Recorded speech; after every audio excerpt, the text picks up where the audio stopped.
이스라엘 백성들, 참 이스라엘 백성들 같이 복된 인생들이 없죠. 하나님께서 늘 그들을 택하시고 걸음걸음을 인도하시고 그들의 삶에 관심 두심으로 말미암아서 늘 선한 길, 의의 길, 옳은 길로, 생명의 길로, 구원의 길로 인도하셨던 하나님. 성경 안에 기록해 놓고 이스라엘 백성들의 삶이 어떠한가를 우리에게까지 증거해 주셨으니 이스라엘같이 복받은 백성들이 어디가 있겠느냐라는 거죠. 하나님께서 이스라엘을 택하셨습니다. 우리는 창세기부터 해서 출애굽기의 역사를 잘 알고 있죠. 이스라엘 백성들 하나님께서 애굽에서 이끌어 나오십니다. 당신의 언약을 기억하시고 이스라엘 백성들의 그 고통 소리를 하나님께서 들으사 이스라엘 백성들을 출애굽 시키시죠. 그리고 약속하신 바대로 이제 가나안으로 하나님께서 인도하여 내십니다. 자, 이 애굽에서 나와서 가나안까지 들어가는 데에는 성경을 보면 두 가지 길이 있습니다. 하나는 이 블레셋 광야의 길이 있고 또 하나는 홍해의 블레셋 사람의 길이 있고 또 하나는 홍해의 광야의 길이라 하는 두 길이 있어요. 블레셋 사람의 길은 길게는 한 달이에요. 보통 2주에서 한 달 정도면 충분히 가나안으로 들어갈 수 있는 그러한 지름길과도 같은 길입니다. 그런데 홍해의 광야의 길은 거짓 1년이 걸리는 길이에요. 그런데 나중에 민수기 13장을 보니까 정탐꾼들의 그 불신의 보고를 받고 따랐던 이스라엘 백성들, 그래서 하나님께서 이 정탐꾼의 40일의 정탐 그 시간을 하루로 1년을 삼아서 40여 년 동안 광야 가운데에서 하나님께서 내몰아 가셨죠. 자, 하나님께서 이처럼 홍해 광야의 길로 인도하시고 40여 년의 광야의 삶을 살아가게 하신 이유가 무엇이었을까 보면 그냥 광야에서 묻혀버려라, 광야에서 기억되지 않는 삶을 살아가라 이리 하시려고 광야를 인도하심이 아니에요. 신명기 8장 2절 이하의 말씀을 보면 하나님께서 그들을 낮추시며 여호와의 말씀에 순종하시는가를 하나님께서 어떻게 하시려고요? 시험하시려고. 다른 말로 말하면 양육하고 교육하시기 위함이에요. 온전히 하나님만을 너희가 의지하는가? 온전히 하나님만을 바라보는가? 온전히 하나님의 인도함만을 너희들이 따르는가? 이것을 시험하시고 이를 훈련시키시기 위하여서 하나님께서 광야의 길로 인도하시었더라라는 거죠. 그래서 광야라고 했을 때에는 하나님의 훈련 장소라, 하나님의 양육 장소라 이렇게도 말씀을 합니다. 이스라엘 백성들이 출애굽하죠. 출애굽하고 이제 광야 40년의 그 훈련의 삶을 살아갑니다. 그리고 이제 여호수아를 필두로 이제 가나안으로 들어가려고 하는 시점이 되어져 있습니다. 광야 40년의 이 훈련의 삶을 끝낸 이스라엘 백성들의 모습을 보니 40년 전과 지금의 모습이 너무나 현격하게 차이가 있더라라는 거죠. 하나님의 의도대로 이스라엘 백성들이 변화되어진 거예요. 어떻게 변화되어졌습니까? 더욱더 그들의 신앙이 성장하고 성숙했다라는 것을 우리가 잘 알 수가 있습니다. 어떻게 우리가 증거받을 수 있습니까? 일단은 보게 되어지면 리더십이 바뀌어요. 그러니까 하나님께서 모세를 불러가시고 여호수아를 세우시죠. 이 새로운 리더십에 모든 이스라엘 백성들이 순응하고 그와 함께 합니다. 또 더 나아가서는 이 이스라엘의 신앙이 성숙해졌다라는 것을 보게 되어지면 이 정탐꾼들의 보고를 보면 알아요. 여호수아가 이제 이스라엘 백성들 여호수아 2장에서 이스라엘 백성들 몇출 추려서 다시 가나안으로 정탐꾼으로 파송을 합니다. 그런데 이들이 돌아와서 보고하는 것을 보았을 때에 모두가 다 이렇게 보고하죠. 가나안 주민들이 우리 앞에서 간담이 녹았더이다 라고 보고를 해요. 이 보고의 내용을 보고 보고하는 사람들을 보니까 어느 누구도 예전처럼 40년 전처럼 원망하고 불평하고 부정적으로 불신하는 그런 보고를 하는 사람이 아무도 보여지지가 않더라라는 거예요. 사실은 가나안의 환경은 별 변함이 없어요. 네피림의 후손이고 아낙 자손처럼 그들의 피지컬을 봤을 때는 아직도 전투력이 아주 막강한 거대한 그러한 자들이에요. 그런데 이스라엘 백성들의 눈이 달라진 거죠. 신앙의 눈이 달라진 거예요. 이 가나안 주민들이 우리 앞에서 간담이 녹았더이다 라고 고백하는 것은 그들의 신앙이 그만큼 성장하고 성숙했다는 것을 잘 알 수가 있습니다. 그리고 또 이스라엘 백성들의 신앙이 성장했다는 것을 어디에서 또 우리가 알 수 있냐면 요단강 앞에 섰을 때예요. 광야 40년의 삶을 이제 다 마치고 이제 눈에 보입니다. 가나안이 눈에 보이는데 그들의 앞길을 막고 있는 것이 무엇이었습니까? 요단강이었지 않습니까? 그런데 이 요단강을 몸에 거두는 시기가 되다 보니까 이 창궐해요. 이러한 상황 가운데에 하나님께서 이스라엘 백성들에게 어떻게 명하십니까? 제사장들에게 언약궤를 메고 요단으로 들어가라 라고 말씀을 해요. 좀 더 구체적이고 조금 더 상식적이고 조금 더 이해 논리에 적합한 말씀을 하시는 것이 아니라 도무지 상식적으로 상식적으로 접근할 수 없는, 이해할 수 없는 그런 말씀을 하신단 말이죠. 40년 전 같으면 어떻게 반응하겠습니까? 홍해 앞에 섰을 때, 마실 물 앞에 섰을 때, 먹을 것 하나 앞에 섰을 때 이스라엘 백성들의 반응은 언제나 원망과 불평으로 일관했잖아요. 그런데 지금 요단강 앞에 서 있는 이스라엘 백성들, 그리고 그들을 향한 하나님의 요구가 무엇이었습니까? 언약궤를 메고 제사장에게 언약궤를 메게 하고 요단으로 들어가라라는 거잖아요. 그런데 이스라엘 백성들의 모습을 보니 이해할 수 없는 하나님의 그 명령 앞에 순종하더라라는 거예요. 할렐루야.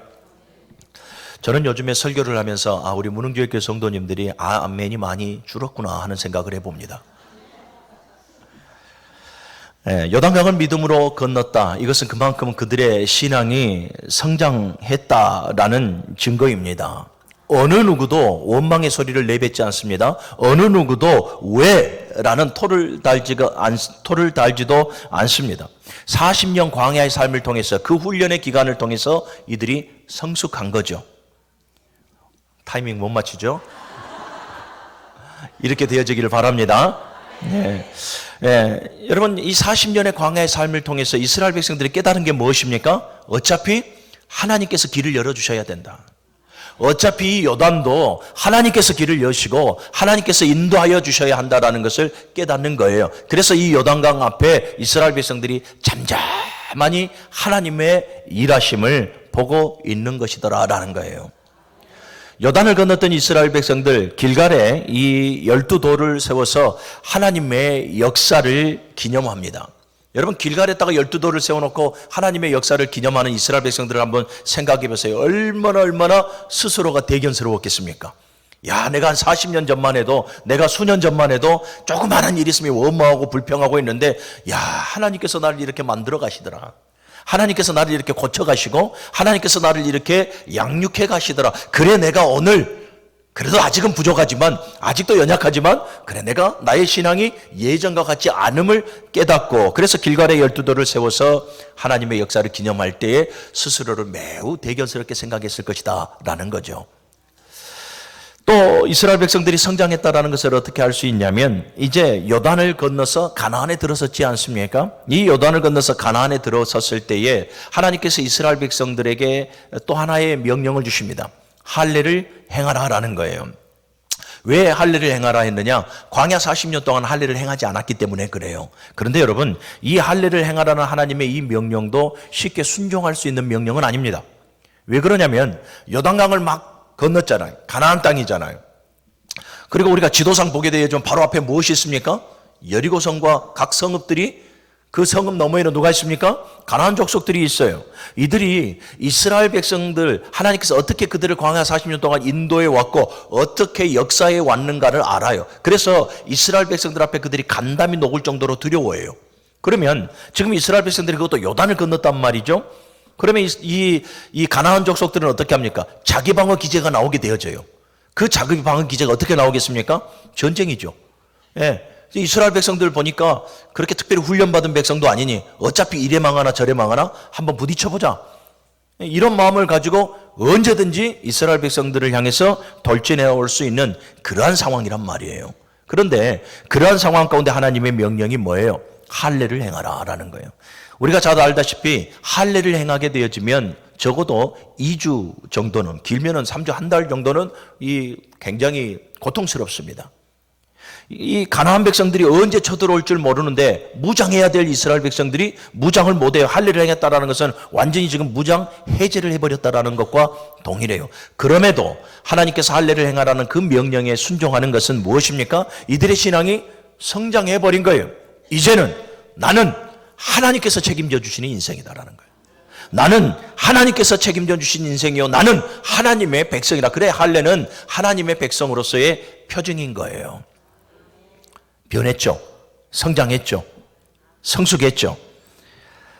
사랑하는 여러분, 우리의 수준이 이보다 더 성장하고 성숙해야 될 줄로 믿습니다. 자, 그런데 이처럼 이스라엘 백성들의 그 성숙하고 성장한 모습이 보여지는데요, 여전히 신앙생활이라고 하는 것이 그렇게 녹록지만은 않아요. 만만치만은 않더라라는 거예요. 믿음으로 요단강을 건넜습니다. 믿음으로 할례도 했고요, 믿음으로 여호와의 군대 장관도 만났습니다. 그리고 이제 이스라엘 백성들에게 있는 기대가 내심 뭐겠습니까? 야, 요단도 건넜으니, 할례도 받았으니, 신앙의 고백도 했고, 여호와의 군대 장관도 만났으니, 이제 이곳 가나안, 적과 끓이오르는 이곳 가나안에서 땅을 분배받아 기업으로 삼고 이제 나름 행복을 추구하고 평안한 삶을 내심 기대하며 이들이 지금 기다리고 있었을 것 아니겠습니까? 그런데 그 신앙의 삶이라는 게 그렇게 녹록지 않다라니까요. 가나안이 가나안 되기가 그렇게 쉽지만은 않아요.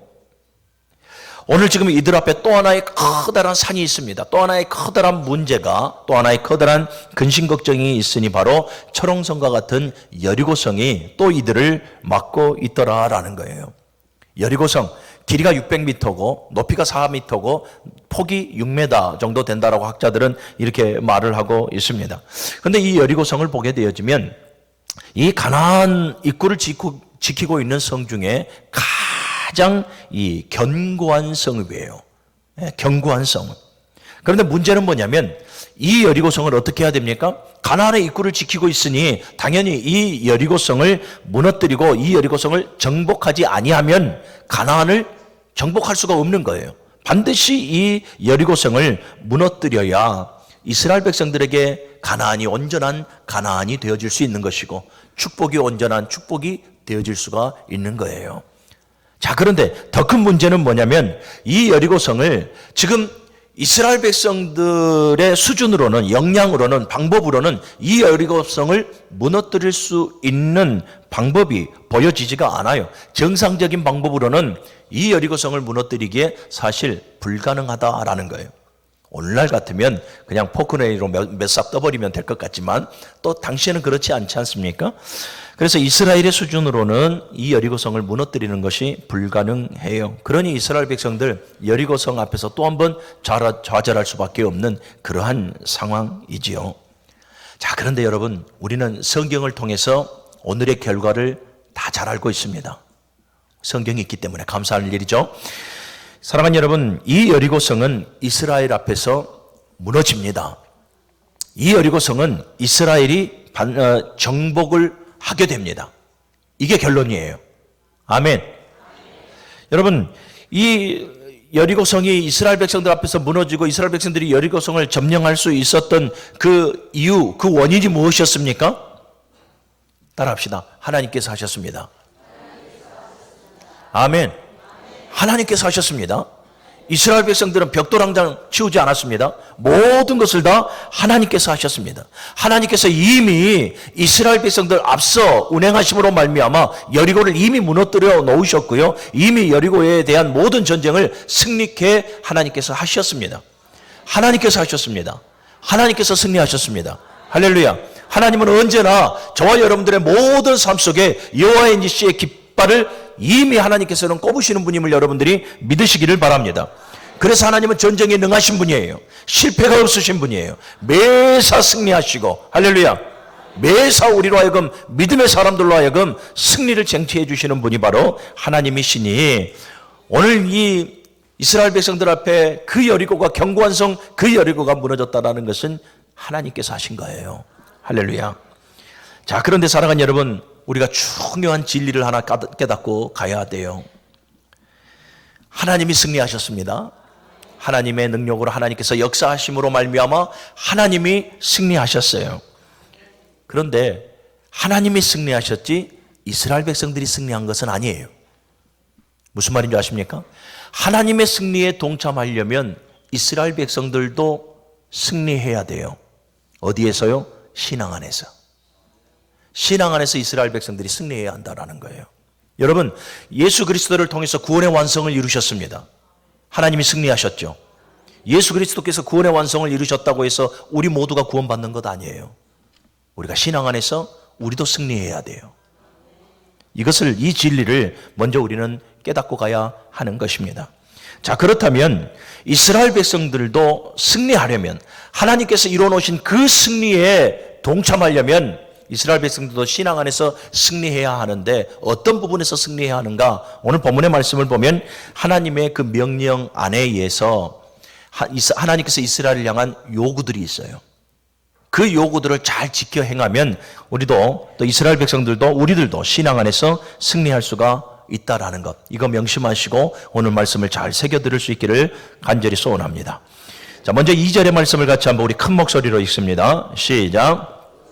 여호와께서 여호수아에게 이르시되 보라, 내가 여리고와 그 왕과 용사들을 내 손에 넘겨 주었으니. 아멘.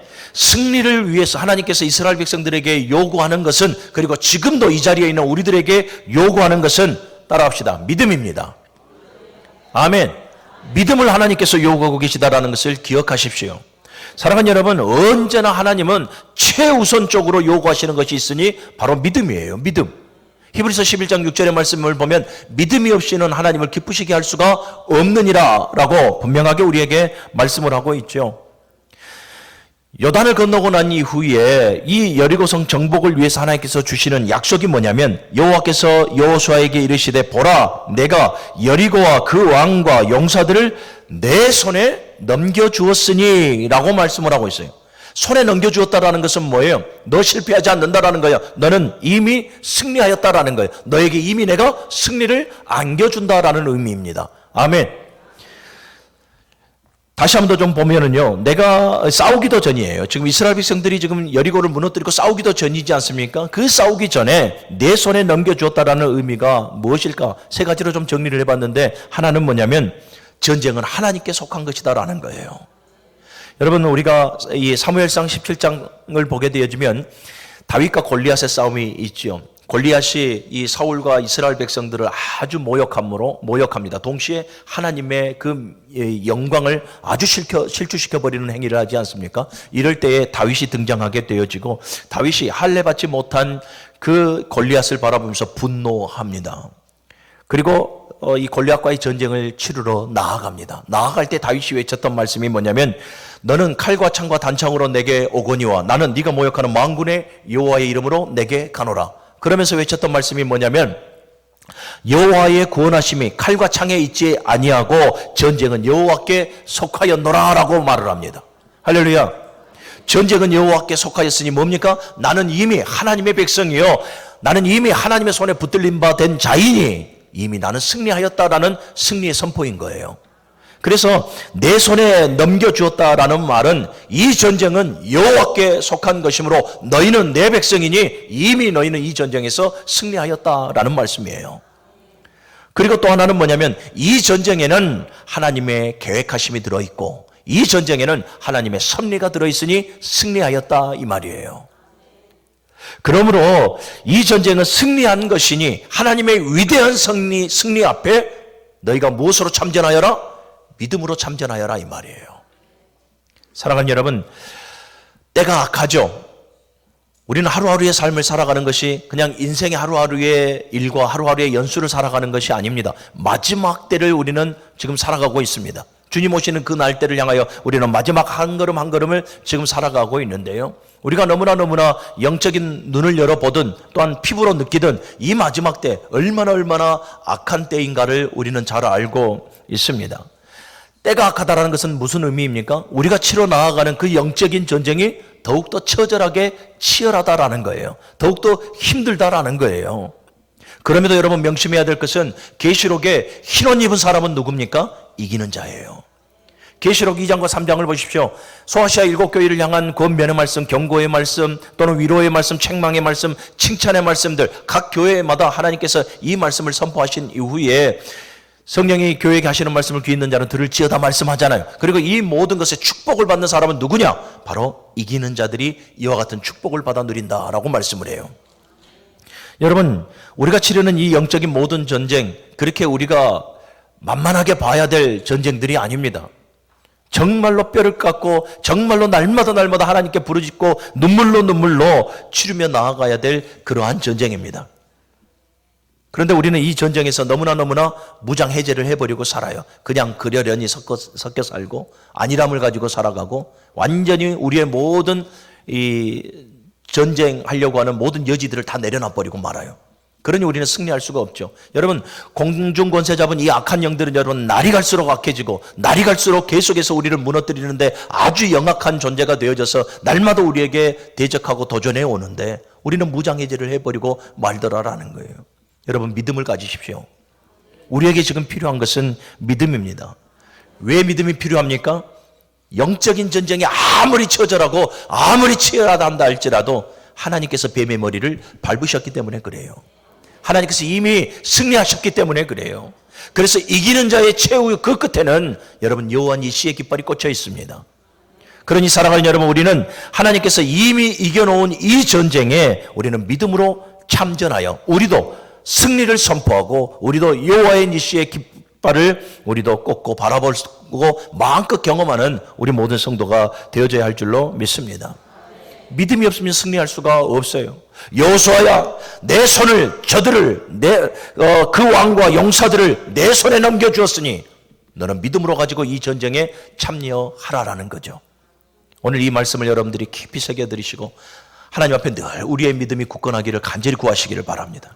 갑절의 믿음을 구하시기를 바랍니다. 그래서 치러지는 모든 전쟁에 승리할 수 있기를 주님의 이름으로 간절히 축원합니다. 두 번째 또 승리를 위하여서 이스라엘 백성들에게 요구하시는 것이 또 있습니다. 3절의 말씀, 3절과 4절의 말씀 시작. 너희 모든 군사는 그 성을 둘러 성 주위를 매일 한 번씩 돌되 엿새 동안을 그리하라. 제사장 7은 7 양각 나팔을 잡고 언약궤 앞에서 나아갈 것이요 7째 날에는 그 성을 7번 돌며 나팔을 불 것이요. 아멘. 승리를 위해서 이스라엘 백성들에게 두 번째 요구하는 것이 있으니 바로 순종입니다. 여러분, 순종과 믿음은 하나예요. 하나. 순종은 믿음의 열매예요. 영혼이 없는 몸이 죽은 것 같이 행함이 없는 그 믿음은 죽은 믿음이라. 그럼 우리가 믿노라라고 고백은 말하는데 그 믿음을 증명해 줄 것이 무엇입니까? 순종이에요. 실천적 삶이에요. 그래서 두 번째 하나님께서 이스라엘 백성들에게 요구하시는 것이 순종이며 오늘 저와 여러분들에게도 요구하시는 것이 순종이다라는 것을 여러분들이 기억하시기를 바랍니다. 여리고성 앞에 서 있는 이스라엘 백성들을 한번 생각해 보세요. 요단도 그래요. 요단 믿음으로 건넜어요. 이제 가나안에서 정말로 적과 꿀이르는 그 가나안에서 땅을 기업으로 분배받고 이제는 좀 편하게 쉬려고 그렇게 기대를 가지고 가나안에 들어왔는데 철옹성 여리고가 있어요. 그리고 그 여리고를 무너뜨리지 않으면 가나안이 되어져 올 수가 없는 상황이에요. 여러분, 이 상황 가운데 이스라엘 백성들 얼마나 고민하겠습니까? 얼마나 고심하겠습니까? 믿음으로 산다 할지라도 고민하고 고심은 여전히 할 수밖에 없는 상황인 것이죠. 그런데 이러한 상황 가운데는 이스라엘 백성들을 향해서 하나님께서 이해할 수 없는 요구를 지금 하고 계시는 거예요. 이해할 수 없는 요구가 뭡니까? 여리고를 돌라라는 거예요. 하루에 한 번씩 마지막 7일째는 7바퀴를 돌라. 여러분, 뭔가 조금 상식적으로 뭔가 조금 우리가 이해할 수 있는 논리로 하나님께서 명령하시면 아 그렇습니까? 그러면 한번 해보겠습니다 라고도 할 법한데 예를 들면 야 너희들 전투태세를 좀 갖춰라. 때를 좀 나눠서 600m니까 몇천 명 간격으로 몇만 명 간격으로 좀 때를 나눠가지고 한꺼번에 좀 전쟁 치러보자. 뭐 이러한 작전 충분히 우리가 이해해 볼 수 있지 않습니까? 그런데 지금 하나님께서 이스라엘 백성들을 향한 요구는 전혀 우리의 상식과 이해에 맞지 않습니다. 여리고성을 그냥 돌라라는 거 이거 외에는 없어요. 여러분, 이해가 되지 않죠? 이 요구가 상식적입니까? 상식적이지도 않아요. 우리네 생각에는 이 여리고를 정복하는 데 있어 우리네 생각에는 좀 10가지 재앙으로 그 강팍했던 바로 그 교만했던 바로를 꺾어버리신 같이 좀 재앙을 내리시면 좋겠고 우리네 생각으로는 홍해를 가르고 이스라엘을 건너게 하신 이후에 이 애굽의 모든 마병들을 홍해를 닫으심으로 말미암아 수상시켜버렸던 것처럼 그러한 역사를 좀 나타내 보여줬으면 좋겠고 이 불말과 하늘의 불말과 불병거들을 대동해서 좀 한꺼번에 싹 쓸어갔으면 좋겠고, 소돔과 고모라를 하나님께서 물리치셨던 것처럼 하늘의 불로 그냥 쏟아 부으심으로 말미암아서 여리고 그냥 한 방에 무너버려 드리시면 참 좋겠는데, 그러한 특별한 방법이 아니에요. 그러한 표적과 그러한 기적이 아니라 매우 상식적이지도 아니하고 매우 우리의 이해로는 접근할 수도 없는 명령들이에요. 그냥 하루에 한 바퀴씩 돌라라는 거예요. 신앙생활하는 많은 사람들이 여기에서 충돌이 되어져요. 여기에서. 여러분 자신을 한번 생각해 보십시오. 여러분들은 신앙생활, 신앙이라고 하는 것은 뭡니까? 믿음의 삶을 살아가는 것을 신앙생활이라고 하는 거예요. 믿음과 삶이 일치되어지는 삶.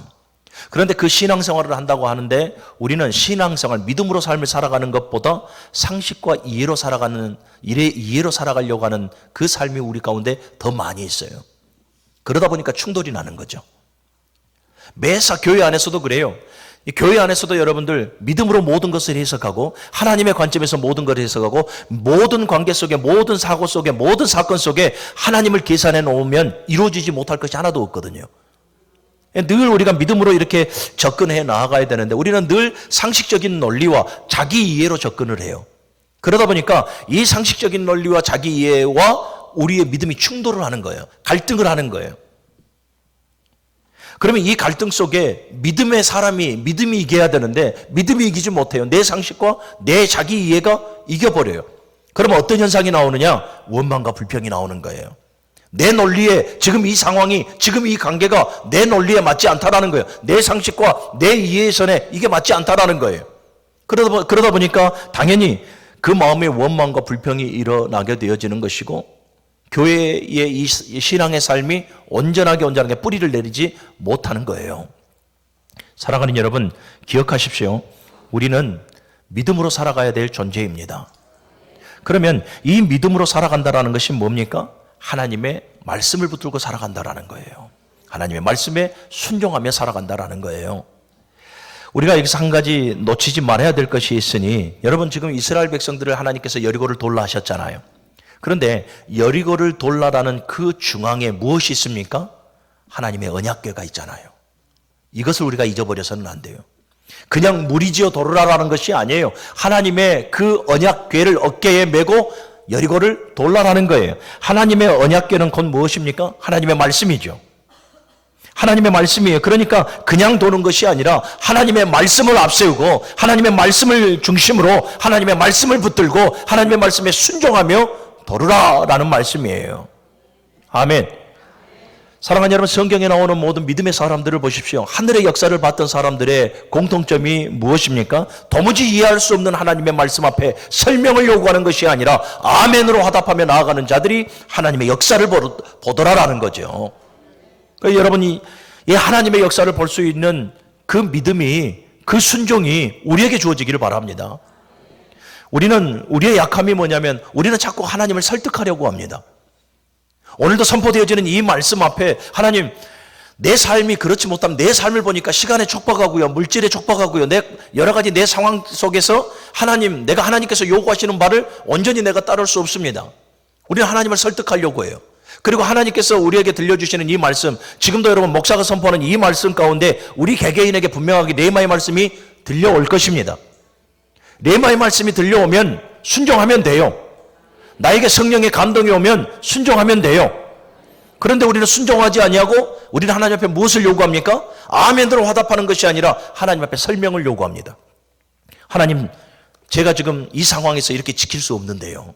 하나님, 내가 지금 이 시간, 내가 지금 가진 이 물질로는, 내가 가지고 있는 이 나약함으로는 하나님 내가 할 수 없는데요. 그리고 하나님, 이를 하나님께서 나에게 말씀하셨는데 이 안에 담긴 하나님의 뜻은 무엇입니까? 그래서 하나님 앞에 우리는 먼저 설명을 듣고자 해요. 그래서 그 설명을 듣고 내가 내 선에서 내 상황 속에서 충분히 할 수 있으면 끄덕끄덕해요. 사랑하는 여러분, 이거는 믿음이 아니에요. 도무지 내가 감당할 수 없고 도무지 내가 해석할 수 없고 도무지 내가 이해할 수 없어도 이게 하나님의 말씀이라면 우리는 아멘으로 화답해야 돼요. 순종으로 나아가야 돼요. 이것이 믿음이에요. 하나님께서 이스라엘 백성들에게 이것을 지금 요구하고 있는 거예요. 오늘 우리 무능교회 모든 성도들이 이해할 수 없는 하나님의 그 말씀 앞에 아멘으로 화답하시길 바랍니다.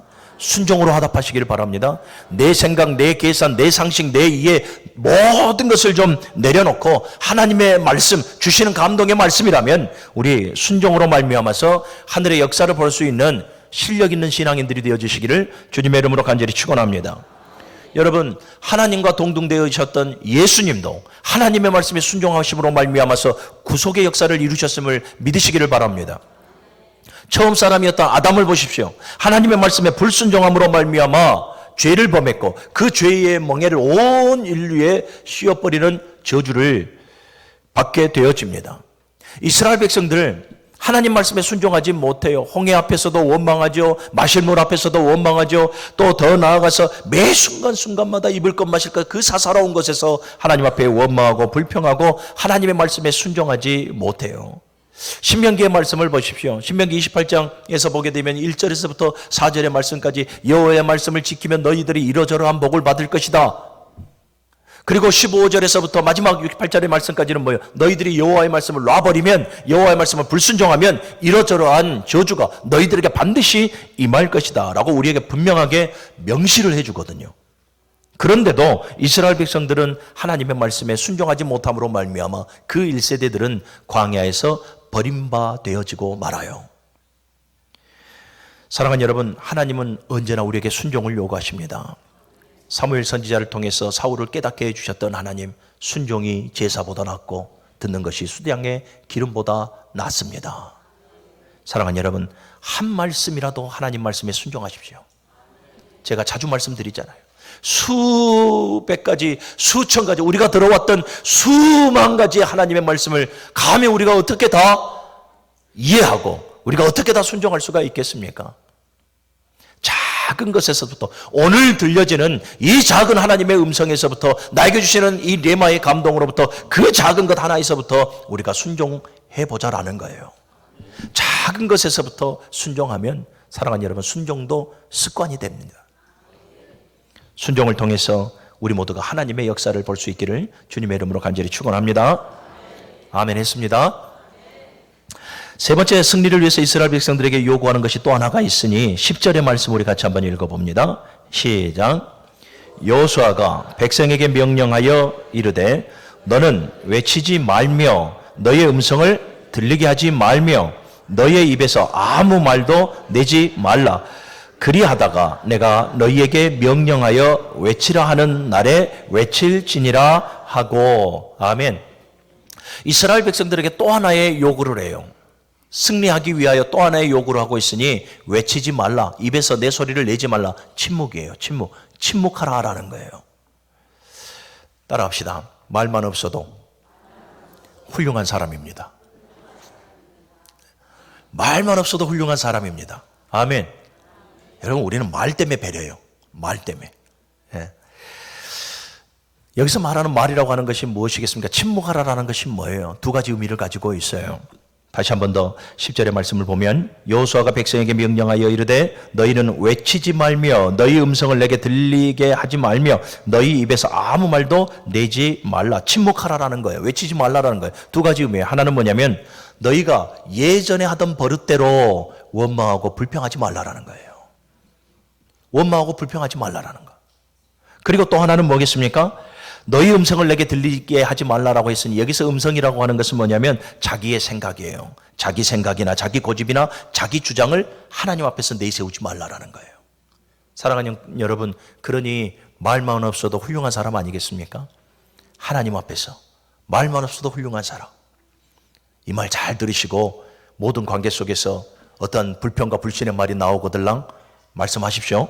목사님이 그랬다고. 말만 없어도 훌륭한 사람이라고. 사랑하는 여러분, 우리 하나님 앞에 침묵해야 됩니다. 내 상황과 맞지 않다고 해서 하나님 앞에 원망하고 불평으로 일관할 필요도 없고요.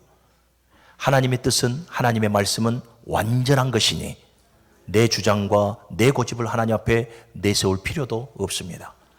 하나님께서 그거 하지 말라라는 거예요. 우리 무능교회 모든 성도들이 하나님 앞에서 원망 불평하지 말고 하나님 앞에서 자기 주장, 자기 고집 내세우지 말고 완전하신 하나님의 말씀에 순응하시기를 주님의 이름으로 간절히 축원합니다. 여러분, 하나님께서 침묵하라라는 것, 마냥 침묵하라라는 것 아니에요. 다시 하반절의 말씀을 봐봐요. 그리하다가 내가 너희에게 명령하여 외치라 하는 날에 외칠지니라. 아멘. 우리가 입을 열어 승리를 선포하여 외치는 날이 있어요. 그때까지 우리가 원망불평하지 말고 자기 주장 내세우지 말고 완전하신 하나님의 말씀 붙들며 살아가야 하는 거예요. 자, 그런데 이 침묵을 이루기 위해서는 또 하나의 영성이 필요해요. 그 영성이 뭐냐면 바로 인내예요. 인내. 야고보서 1장 4절의 말씀을 보면 인내를 온전히 이루라라고 말씀을 하고 있습니다. 여러분, 지금 이스라엘 백성들 보세요. 지금 여리고 앞에서 매일 하루에 한 바퀴씩 돌아요. 매일 하루에 한 바퀴씩. 그리고 돌고 나서 뭐 해야 돼요? 침묵하고 있어야 돼. 조용해야 돼. 예. 학자들은 말합니다. 이 여리고성이 600m 정도 된다고 했잖아요. 그래서 일반 성인이 이 600m를 돌게 되어지면 보통 15분에서 20분, 많게는 30분 정도면 아마 끝날 겁니다. 그러죠? 그런데 이 개인을 넘어서 이스라엘은 지금 수백만 명의 사람들이잖아요. 이 이스라엘 공동체가 여리고를 돌려면 보통 2시간에서 5시간까지 잡는 학자들도 있어요. 아무튼 뭐 2-3시간, 4시간으로 잡아봅시다. 24시간이니까 4시간으로 한번 잡아봐요. 그러면 하루 한 바퀴 4시간 동안 여리고를 딱 돌고 나서 20시간 동안은 뭐 하고 있는 거예요? 침묵하고 있어야 되잖아요. 그러면 침묵하려면 여러분은 어떻게 해야 됩니까? 인내해야 되는 거예요. 근데 우리는 여러분, 만약에 우리가 여리고를 지금 돌고 있다라고 생각한다면 여러분들은 어떻게 하겠습니까? 아마 10중 8구 이런 모습들이 나올 겁니다. 한 바퀴를 딱 돌고 여리고를 싹 훑어볼 겁니다. 벽돌에 금이 갔는가 안 갔는가? 또 어느 쪽 한쪽 기퉁이가 좀 부스러졌는가 부스러지지 않는가? 요거 확인하려고 막 눈을 부릅뜰 겁니다. 변화가 있는가 없는가? 예. 여러분, 우리는 인내해야 돼요. 인내해야 돼요. 여러분, 여리고가 무너지기까지는 아무런 변화가 나오지 않아요. 마지막 7일째에 7바퀴를 돌아도 아무런 변화가 일어나지 않아요. 하나님께서 외치라 했을 때 여리고는 무너지는 거예요. 할렐루야. 많은 사람들이 여기에서 조급함을 갖고 무너지는 거죠. 내가 이렇게 기도해 왔는데, 내가 하나님 앞에 신령과 진정으로 예배한다 해왔고, 날마다 이 기도의 제목을 놓고 내가 하나님 앞에 부르짖어 왔는데, 날마다 내가 하나님 앞에 눈물을 흘리면서 정말로 내 심정을 토로하고 날마다 하나님 붙들면서 지금까지 왔는데 왜 내 삶은 전혀 변화가 없을까? 왜 내 삶 속에 주어진 이 여리고가 벽돌 한 장 아직도 뽑히지 아니하고 한 기퉁이 하나도 무너지지 않는, 변화되어지지 않는 삶을 나는 왜 이렇게 살아갈까? 우리는 끝까지 인내하지 못하고 조급해해요. 그래서 한 바퀴, 2바퀴, 3바퀴 계속해서 변화 있는가 없는가 바라보고 조급하다가 결국은 우리 포기하고 좌절할 때가 많은 거죠. 그래서 여러분 인내가 필요한 이유가 바로 여기에요. 우리 무릉교회 모든 성도들이 이 인내의 영성을 가지시기를 주님의 이름으로 간절히 축원합니다. 따라합시다. 하나님의 때는 반드시 있습니다. 16절의 말씀 한번 같이 읽습니다. 시작. 7번째 제사장들이 나팔을 불 때에 여호수아가 백성에게 이르되 외치라. 여호와께서 너희에게 이 성을 주셨느니라. 20절요. 시작. 이에 백성은 외치고 제사장들이 나팔을 불매 백성이 나팔 소리를 들을 때에 크게 소리질러 외치니 성벽이 무너져 내린지라. 백성이 각기 앞으로 나아가 그 성에 들어가서 그 성을 점령하고. 아멘. 아무런 변화 없던 여리고성이 하루를 돌아서 하루를 보고 이틀을 보고 3일을 보고 마지막까지 봐도 아무런 변화가 없던 그 여리고성이 하나님의 말씀대로 외치라 하는 그 순간에 여리고가 무너졌다. 우리가 하나님의 요구대로만 살아간다면 믿음과 순종과 침묵과 이 인내의 영성을 가지고 하나님의 때를 바라보면서 우리가 오늘도 처절하게 이 영적인 전쟁에 하루하루 싸워 나아간다면 하나님의 때가 반드시 우리에게 주어지는 줄로 믿으시기를 바랍니다. 여러분들 앞에 어떤 여리고가 있습니까? 도무지 무너지지 않을 것 같은 그러한 상황, 그러한 여리고가 온다 할지라도 하나님의 때에 살아가는 여러분 반드시 무너집니다. 지금 이 순간에는 도무지 변화되어지지 아니하고 도무지 변화될 것도 같지 않는 상황인다 한다 할지라도 하나님의 때에 단번에 역사로 이루어진다라는 것을 여러분들이 믿으시기를 바랍니다. 하나님은 전지전능하신 분입니다.